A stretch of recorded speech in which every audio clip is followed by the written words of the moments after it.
Hello everyone. आज हम quick revision करेंगे of class +2 chapter first solution. Solution क्या होता है? सॉल्यूशन क्या है? होमोजेनियस मिक्सचर है टू और मोर देन टू कंपोनेंट्स का। अब सॉल्यूशन की कंसंट्रेशन को एक्सप्रेस करने के लिए हमारे पास कितने सारे फॉर्मूलेज होते हैं जिसके क्वेश्चंस बोर्ड में भी बहुत ज़्यादा आते हैं। फर्स्ट फॉर्मूला है मास परसेंटेज। अगर हमने कंपोनेंट का निकालना है तो क्या फॉर्मूला है? Mass of the component in solution upon total mass of solution multiply 100। Second formula आ रहा है वॉल्यूम परसेंटेज। अगर वॉल्यूम में कंपोनेंट गिवन है तो फॉर्मूला क्या आएगा? Volume of one component upon total volume of solution multiply 100।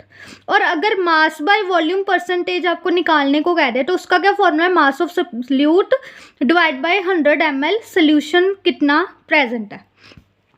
Ppm में वैल्यू निकालनी है तो उसका हमारा फॉर्मूला होगा number of parts of component multiply 10⁻⁶ upon total number of parts of सभी कंपोनेंट ऑफ अ सॉल्यूशन के। Mole fraction very important formula. इसमें क्या आता है? Number of moles upon total number of moles of all the component. Molarity and molality very important.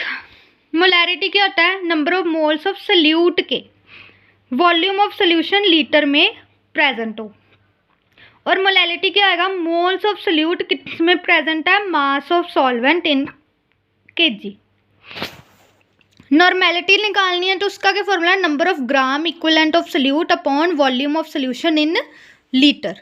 Gram equivalent solute का निकालना है, उसका क्या फॉर्मूला है? Weight in gram of the solute upon equivalent weight of solute.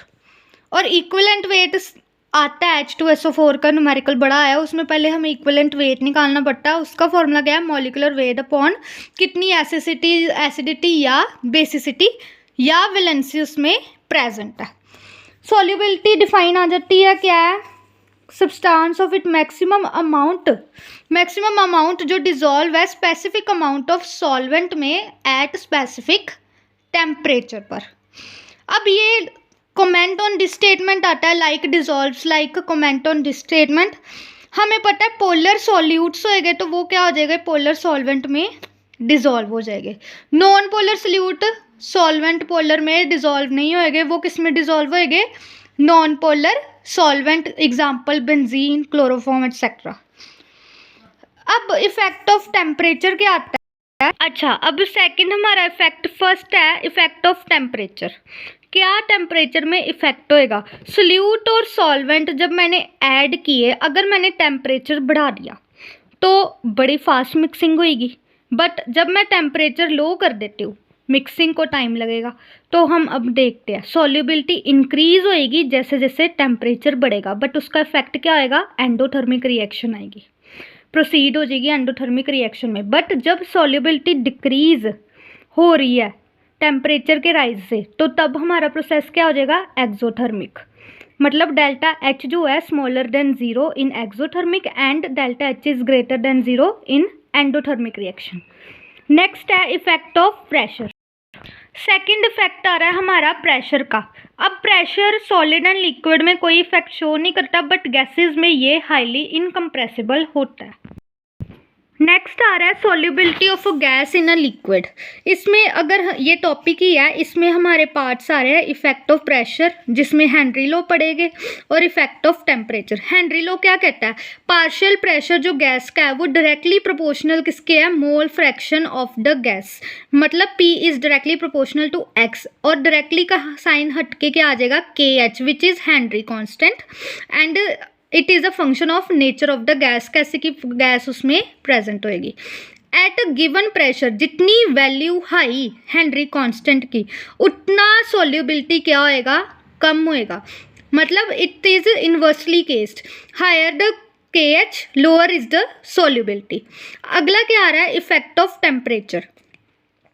Dissolution of the gas exothermic process ही है, so solubility जो gas in liquid में है वो डिक्रीज होएगी जैसे जैसे टेम्परेचर बढ़ेगा। ठीक है। Vapour pressure of liquid solution, इसमें हमने 3 लॉज पढ़ने हैं। रॉल्स लॉ सबसे पहले आ गया, partial vapour pressure of each component of solution किसके इक्वल है, mole fraction present in a solution के, where P1 naught and P2 naught क्या है, vapour pressure of pure component 1 and 2 respectively. Second हमारा क्या आ रहा है, Dalton law of partial pressure. ये क्या बोलता है, टोटल प्रेशर जो है वो सम है partial vapour pressure of component of the solution के। पी टोटल क्या होगा, P1 प्लस P2। अब P1 को अगर हम ओपन करेंगे वो कैसे, वैल्यू ऊपर लिखी हुई है P1 नॉट x1, है ना। तो ये हमारा क्या है, Dalton law of partial pressure. Composition vapour pressure की इक्विलिब्रियम में क्या होएगी, इक्वल होएगी, ठीक है। सेकंड पार्ट हमारा क्या आ रहा है, रोल्स लॉ, स्पेशल केस आ रहे हैं हेनरी लॉ से। यहाँ से क्वेश्चन आता है कि ये explain the special case of Henry law in case of roles law. तो हेनरी लॉ हमें पता है KH होता है और रोल्स लॉ क्या है, P1 not x। Roles law special case तब बन जाता है जब KH हम P1 नॉट के इक्वल कर देंगे। Vapour pressure of solution non volatile solute की अब हम बात करें तो P1 जो है डायरेक्टली प्रोपोर्शनल क्या आएगा, मोल फ्रैक्शन के, ठीक है। तो फिर हमारा इक्वेशन क्या आ जाएगा, P1 equal to P1 not x1। Ideal non ideal आता ही है पेपर में। आइडल सोल्यूशन वो होते हैं जो रोल्स लॉ को ओबे करते हैं, कोई भी कंसंट्रेशन की रेंज हो और इसमें प्योर कंपोनेंट जो है वो सोल्यूशन बनाता है 0 और वॉल्यूम ऑफ मिक्सिंग भी यहाँ पे क्या आएगी 0, मतलब डेल्टा H भी 0, डेल्टा V भी 0। और इंटरमोलिकुलर अट्रैक्टिव फोर्स AA जो है वो BB के इक्वल होएगी और वो आगे AB इंट्रैक्शन के इक्वल होएगी। उसमें हमारी एग्जांपल आएगी हेक्सेन एंड हेप्टेन की, solution of bromoethane and solution of chloroethane, solution of benzene and toluene. Next हमारा आ रहा है नॉन आइडल सोल्यूशन। ये क्या है, रोल्स लॉ को ओबे नहीं करेगी, तो इसमें डेल्टा H और डेल्टा V मिक्सिंग क्या होएगी, नॉट इक्वल टू 0 होएगी। अब नॉन आइडल में हम 2 केसेस पढ़ेंगे, positive deviation, negative deviation. Positive deviation क्या होती है, जब AB इंट्रैक्शन जो है बड़ी कम होती है AA और BB इंट्रैक्शन से, और इसमें मॉलिक्यूल जो AB के है ना वो आराम से अपना रास्ता ढूंढ लेते बाहर निकलने का, और इससे क्या होएगा, वेपर प्रेशर क्या हो जाएगा, इंक्रीज हो जाएगा, जिसके कारण हमारी जो डेविएशन आएगी वो क्या आएगी, पॉजिटिव डेविएशन आएगी। एग्जाम्पल्स आपके सामने ही है, यहाँ से आ जाता है कार्बन CS2 एंड एसीटोन किस टाइप की डेविएशन शो कर रहा है, इथेनॉल और एसीटोन कौन सी टाइप की वेरिएशन शो कर रहा है, तो आपने ये रीज़न लिख के आना है। नेक्स्ट आ रहा है इंटरमोलिकुलर नेगेटिव डेविएशन। इसमें क्या होएगा, इंटरमोलिकुलर अट्रैक्टिव फोर्स जो है AA एंड BB की वो क्या होएगी, वीकर होएगी AB से, जिसके कारण वेपर प्रेशर कम हो जाएगा और नेगेटिव डेविएशन की तरफ रिएक्शन प्रोसीड होएगी। इसमें भी एग्जांपल फिनोल और एनालिन आ गई। Mixture of chloroform and ethane second example. Azeotrope तो डिफाइन आती है पेपर में और इसके टाइप्स भी पूछ लेते हैं, इवन की MCQ में भी आ जाता है। एजियोट्रोप क्या है, बाइनरी मिक्सचर है जिनकी सेम कंपोजिशन होती है लिक्विड और वेपर फेस में, और ये कांस्टेंट टेम्परेचर में बॉयल होता है और इसको हम सेपरेट नहीं कर सकते। और इसमें हमारे 2 टाइप्स आएंगे, minimum and maximum boiling azeotrope. अब मिनिमम में क्या होता है, लार्ज पॉजिटिव डेविएशन होएगी, एग्जांपल इथेनॉल और वाटर मिक्सचर की, जिसमें 25% वॉल्यूम हमारा इथेनॉल का यूज़ हो रहा है। और मैक्सिमम में क्या होगी, लार्ज नेगेटिव डेविएशन होएगी, जिसमें 68% नाइट्रिक एसिड और 32% वाटर जो है मिक्स करके बॉइलिंग पॉइंट प्रोसीड हो रहा है 393.5 केल्विन तक। मैक्सिमम बॉइलिंग एजियोट्रोप की एग्जांपल है ये। क्वालिटेटिव प्रॉपर्टी से न्यूमेरिकल बहुत ज़्यादा आते हैं। अब आपको पता ही है हमारे पास क्वालिटेटिव प्रॉपर्टी बड़ा वास्ट टॉपिक है। सबसे पहला आ रहा है relative lowering of vapour pressure.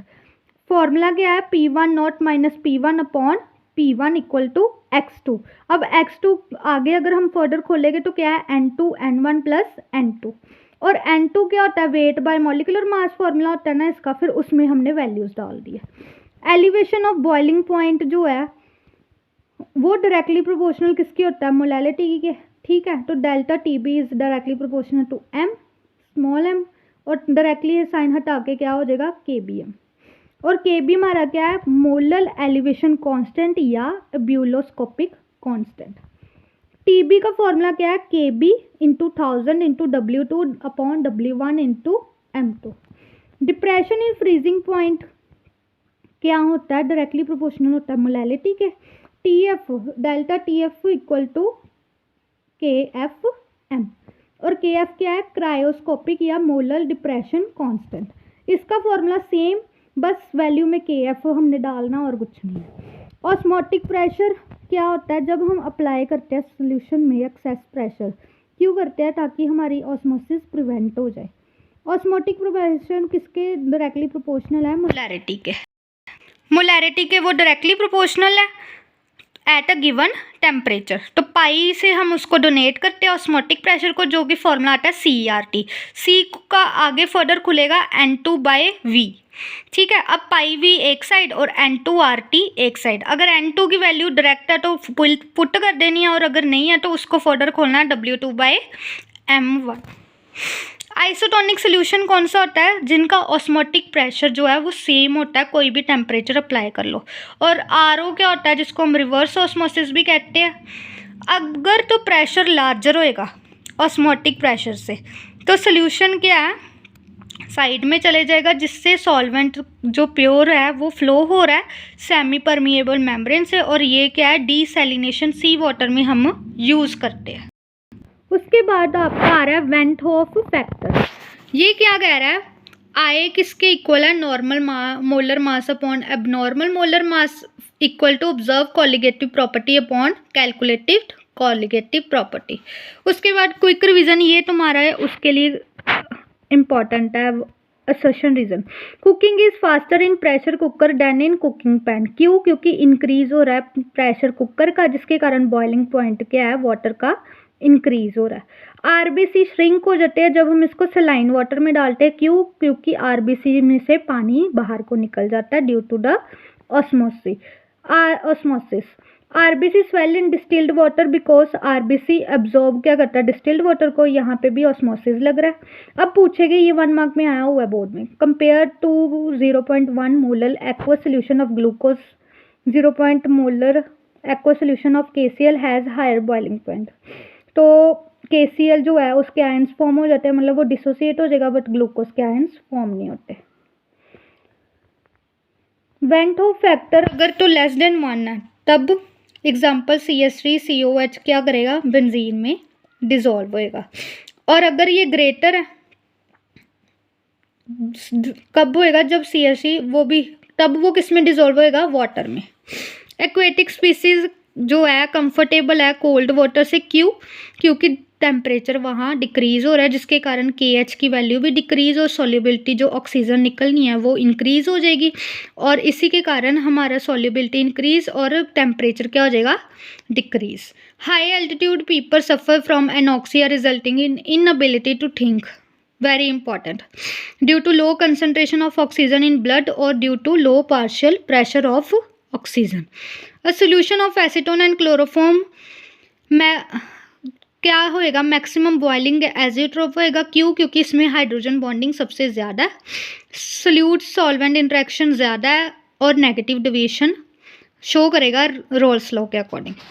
फिर ये ग्राफ आ जाएगा और ये फिर थोड़ी टर्म्स आ जाएगी। व्हाट लीड्स टू एनॉक्सिया, कैसे होता है, लो लेवल ऑक्सीजन का आ जाए ब्लड में और टिश्यू में हाई एल्टीट्यूड में, उसके कारण कंडीशन क्या आ जाती है, एनॉक्सिया की क्रिएट हो जाएगी।